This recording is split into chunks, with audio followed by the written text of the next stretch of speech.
Bell मिला है, क्या कहना चाहेंगे? फिल्मी दुनिया के लिए कितनी खुशी की बात है?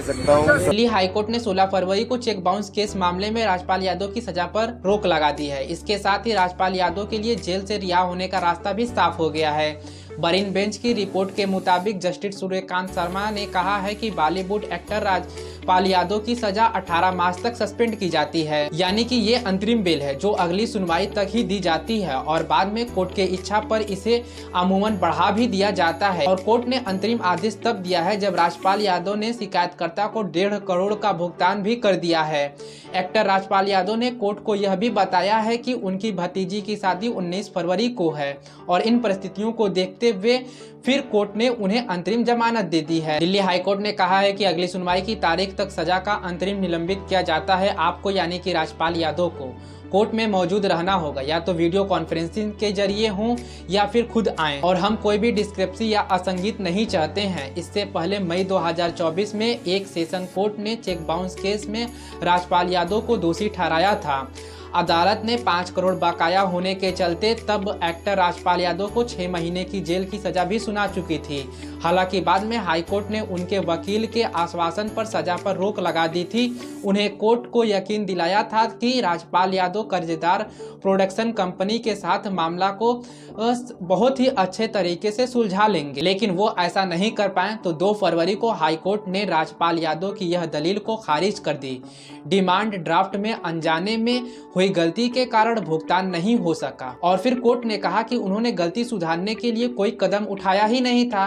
राजपाल यादव ने पहले 2.5 करोड़ का बकाया 2 किस्तों में चुकाने की इजाजत मांगी थी और पहली किस्त 40 लाख की थी जो उन्हें 16 दिसंबर 2025 तक चुकानी थी और बाकी बचे 1 करोड़ 10 लाख 2026 के 15 जनवरी तक चुकानी थी। ऐसे में कोर्ट ने 2 फरवरी 2026 को यह पाया कि राजपाल यादव ने जो कहा था वह नहीं किया है, बकाया भुगतान अभी बाकी है और फिर इसलिए दिल्ली हाईकोर्ट ने उन्हें चेक बाउंस केस मामले में 2 दिन के अंदर सरेंडर करने का निर्देश दे दिया और उन्हें आत्मसमर्पण जेल अधीक्षक के सामने करना था। हालांकि 4 फरवरी को उन्होंने समय बढ़ाने की फिर से मांग रखी, लेकिन कोर्ट ने उनकी अपील को खारिज कर दिया। आखिरकार एक्टर राजपाल यादव ने 5 फरवरी 2026 को सरेंडर कर दिया। और अगर हम इस केस के बैकग्राउंड में जाएं तो हिंदुस्तान टाइम रिपोर्ट के मुताबिक एक्टर राजपाल यादव ने 2010 में अपने निर्देश की पहली फिल्म अता पता लापता के लिए दिल्ली की मुरली प्रोजेक्ट प्राइवेट लिमिटेड से 5 करोड़ उधार लिए थे। फिल्म बॉक्स ऑफिस पर फ्लॉप हो जाती है, जिसके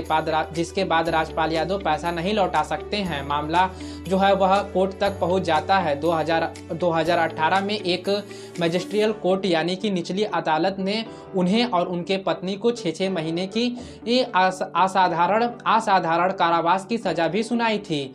2019 की शुरुआत में एक सेशन कोर्ट ने इस फैसले को बरकरार रखा, जिसके बाद राजपाल यादव ने दिल्ली हाई कोर्ट में इसके खिलाफ अपील की और फिर इसके बाद दिल्ली हाई कोर्ट ने सजा सस्पेंड करके उन्हें अंतरिम रिलीफ दे दी थी। तब कोर्ट ने उन्हें बकाया चुकाने के लिए ईमानदारी और पक्की कोशिश करने को कहा था, उन्हें साबित करने को कहा था। और फिर इसके बाद इस साल 2 फरवरी 2026 को कोर्ट ने कहा कि राजपाल यादव ने बार बार भुगतान करने के लिए अपने वादे तोड़े हैं, जिसके बाद सरेंडर करने का निर्देश दे दिया जाता है। 3 दिन बाद यानी कि 5 फरवरी को राजपाल यादव कोर्ट के सामने अपने आप को आत्मसमर्पण कर देते हैं, जिसके बाद उन्हें तिहाड़ जेल भेज दिया जाता है।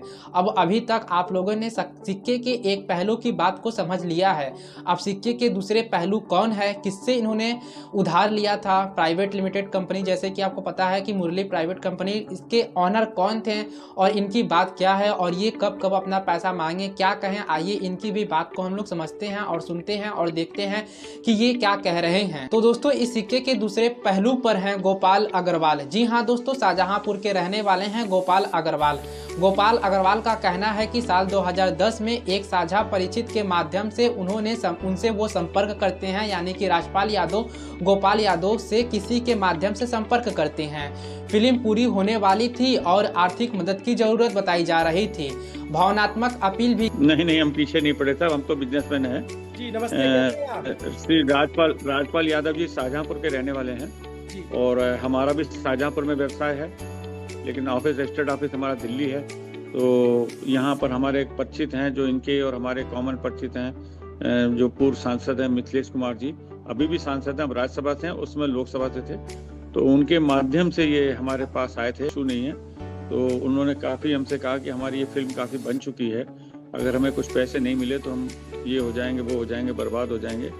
तो उन्होंने काफ़ी मिन्नतें की, तो हम और सांसद जी जो है बॉम्बे चले गए थे, वहाँ इन्होंने बातचीत हुई, तो हम लोगों ने मैंने असमर्थता जाहिर की, क्योंकि हमारा भी इतना बड़ा व्यापार नहीं है, ना ही हमारा कोई उस तरह से फाइनेंस का काम है।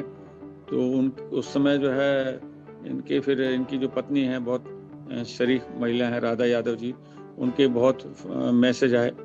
मैसेज मेरे पास आज भी सब रिकॉर्ड है, जो भी बात आपके कैमरे पे कह रहा हूँ वो मतलब उसमें मात्रा ग्राम का भी फर्क नहीं होगा। तो उस समय हम एक हिसाब से इमोशनली प्रेशर में आ गए और ये सोचा कि भाई चलो शाहजहांपुर के हैं और इन्होंने इतने बड़े सेलिब्रिटी हैं, 5 करोड़ रुपया कहा था और 2.5 करोड़ रुपया एक साल बाद जो भी समय उसमें था, 7.5 करोड़ और 50 लाख रुपया लीगल एक्सपेंसेस के थे। इस तरह 8 करोड़ रुपया पूरे का एग्रीमेंट होने के बाद हमने पैसा उनको दे दिया। एग्रीमेंट सब दिल्ली में हुए थे, बल्कि साफ तौर पर उधार लिया गया था। एग्रीमेंट, पर्सनल गारंटी और प्रॉमिसेस नोट भी साइन किए गए थे, लेकिन जब भुगतान की तारीख आई तो चेक बाउंस होने शुरू हो गए। एक दो नहीं बल्कि कई चेक बाउंस हुए। मामला हाई कोर्ट तक पहुंच गया। एक समय फिल्म रिलीज पर भी रोक लगाया गया था, क्योंकि यह शर्त के अपोजिट काम हो रहा था। बाद में आपसी सहमति से सेटलमेंट भी कर लिया गया, लेकिन वह भी सफल नहीं हुआ। अदालत में 11 करोड़ रुपए के चेक जमा किए गए, मगर वो भी बाउंस हो गए। का कहना है कि पिछले 15 से 16 सालों से केवल एक ही मांग कर रहे हैं, हमें हमारा पैसा वापस दिला दिया जाए। बल्कि उनका उद्देश्य न्याय प्रक्रिया के तहत अपना पैसा वापस पाने का मुकदमा है। वहीं दूसरी ओर अभिनेता के समर्थन में कई बड़े बड़े लोग आए हैं, कई राजनीति लोग आए हैं, कई अभिनेता के भी लोग आ चुके हैं, लेकिन व्यापारी का कहना है कि उनका पक्ष कभी खुलकर सामने नहीं आया। उनका दावा है कि अगर बैंक की साधारण 12% से भी अगर जोड़ा जाए तो आज के समय में 20 से 25 करोड़ का ब्याज बनता है, लेकिन फिर भी वो कहते हैं कि वो अभी भी समझौता के लिए तैयार हैं, लेकिन उनकी भुगतान जो है वह पूरी तरीके से कर दिया जाए। क्या यह सिर्फ एक कारोबारी का विवाद है? क्या पूरा सच सामने आया है? और क्या दोनों पक्ष की कहानी सुनना जरूरी नहीं है? आप क्या सोचते हैं? आपको जो भी समझ में आता है कमेंट बॉक्स में जरूर बताइएगा, और वीडियो पसंद आई है तो चैनल को सब्सक्राइब, लाइक जरूर कर दीजिएगा।